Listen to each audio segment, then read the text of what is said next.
Henrik Ibsen left a rich literary legacy, including several dramatic works that deal with contemporary issues and seem pretty popular. The issues that he raises in his works are timeless, worth reading and appreciating. Many stories in Ibsen's theatrical works are intertwined, which ultimately leads to the disclosure of the internal conflict of the story. Among other disputes relating to the era of Ibsen, one can name the so-called feminist. The story's protagonists solve problems, allowing the reader to explore the severe issues that Ibsen alludes to in his work, and A Doll's House is no exception. The character of Nora Helmer is characterized by three traits manifested in 3 episodes of the work: pride, strength, and the desire for freedom. The protagonist of the story, Nora Helmer, is married to Torvald and is the mother of 3 children. She represents every oppressed woman who is prevented from leading a free life because she lives like a doll in a doll house. In the play's opening scenes, Nora is first shown as a young, submissive lady who loves to be patronized, pampered, and treated like a helpless animal. She is pleased and does not seem to mind that her husband calls her little fluffy head, squirrel, lark, and other derogatory terms. She even seemed to enjoy the attention Torvald was offering her. The audience can see Nora's desire for freedom in the first part of the work. The girl shows some disobedience, rebelliousness, and impulsiveness in her behavior. Even though she is forbidden to eat sweets, she stealthily eats macaroons, even lying about it to her husband, stating, "I would not do anything that you do not like." To get her way in communication with her husband, Nora often manipulates, thereby transferring masculine dominance to her advantage.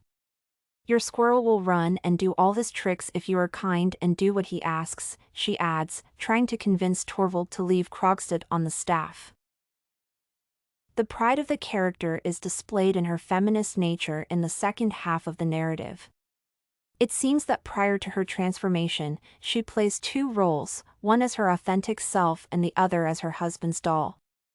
As a result, she gives up her role as a Helmer doll once she realizes that it serves no useful purpose and does more harm than good. This character is the weak, vulnerable, presumptuous, and secretive aspect of herself.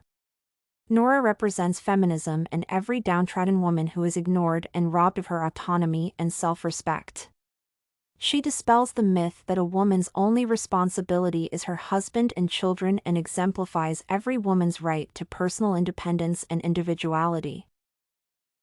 Furthermore, the last important trait of Nora's character, strength, is revealed in the epilogue of A Doll's House. The author adds an unexpected scene to the narrative to keep the viewer in suspense. The blackmailer refuses his demand and then expresses regret about it.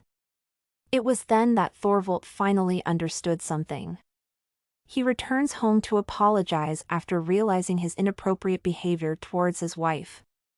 However, he postponed this choice since Nora knows she is cohabiting with a stranger. As can be seen in the course of the work, the character of Nora Helmer in work grows and overthrows the patriarchal power. The result is spiritual liberation, a rush of the strength of the character in the pursuit of freedom. The narrative that Ibsen presents to the audience demonstrates the protagonist of his work exquisitely. The character of Nora Helmer is characterized by 3 main features, manifested in 3 episodes of the work. The episode of her life, described in the work of Ibsen, shows precisely the pride, strength, and desire for freedom on her part of Nora. Thus, the author creates a complex nature, held in its spirit on the 3 pillars of the character's strength, and allows the reader and the viewer to discover them together with Nora. Study Corgi can help you make your studies smarter. Visit studycorgi.com for more samples like this, study tips, and writing tools.